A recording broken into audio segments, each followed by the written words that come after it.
Edwin Pratt was an advocate, activist, person of the people who came to Seattle to work as executive director for the Seattle Urban League. He became very instrumental, particularly in the open housing initiatives. That is a huge issue here in the central area, particularly with what we refer to as the red line and the boundary of the central area, where Black people were basically relegated to living within that boundary. And he started pushing the barriers with that and working with the city council and also church clergy, conversations with CORE and the Black Panther Party around the same topics. He was a loving man, first of all, father and husband. They say charity starts at home, and he worked tirelessly for civil rights, equality, housing, education, the arts. He was really pushing boundaries and encouraging people, even with his own experience of moving to Shoreline. He was trying to set the example, and hopefully other Black people would be able to move into that neighborhood. Edwin Pratt was killed on his front doorstep in Shoreline in 1969, a murder that to this day has not been solved. When the city acquired a new park and a would-be arts center out of an old Wonder Bread facility back in 1976, it was determined that both would bear the name Edwin T. Pratt in honor of his legacy. I think that his legacy is very important to remember where we came from and also to remember where we need to go. Our artists are one of our best resources. Artists are the gatekeepers in terms of sharing our history with future generations.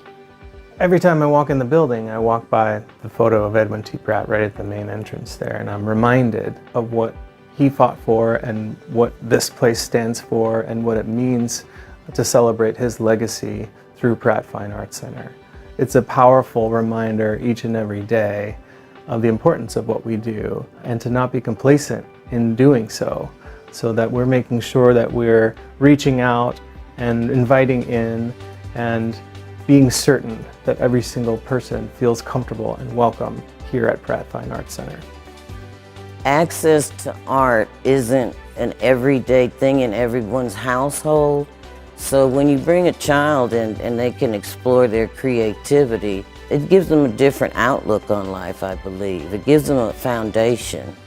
He said there was no problem that cannot be solved as long as you have the right tools. And I like that.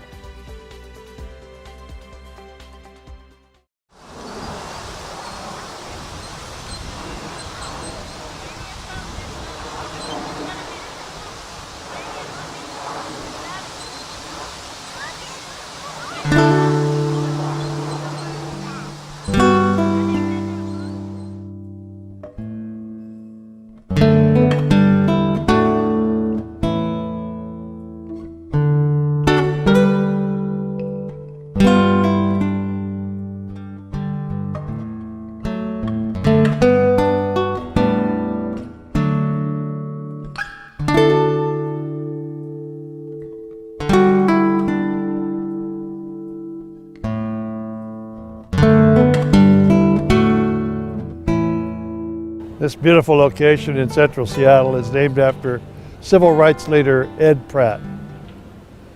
A place that today is peaceful and quiet and serene, but grew out of violence and turbulence of the civil rights days of 1960s.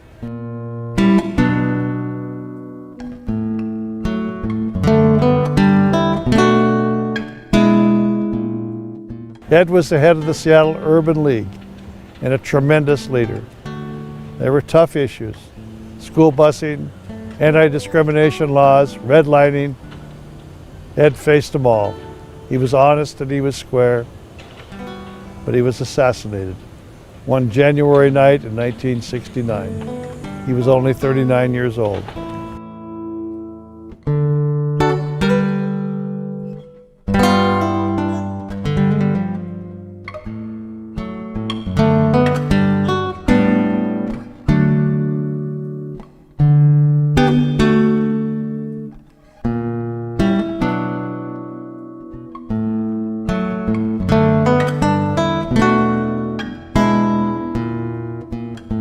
tremendous leader of our state.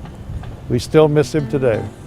But this park brings back memories, and today we can see those young people playing together, learning together, and hopefully building a better life for our state.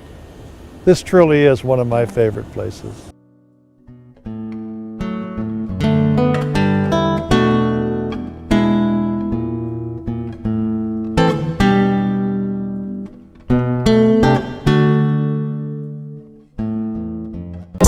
Raised by my mother, no father. Piss poor, we ain't have $1, but it really wasn't a problem. Mama made miracles every day like she had a genie in a bottle. All I need was a swallow. No Similac in my bottle. Anemia soon gon' follow. No iron in my blood, but that's still on my hip. And there wasn't no deficiency, giving up a hollow. Foe gon' follow. I be in control, no toggle. Empty and reload on my rival. Well known for survival. Read both Quran and the Bible.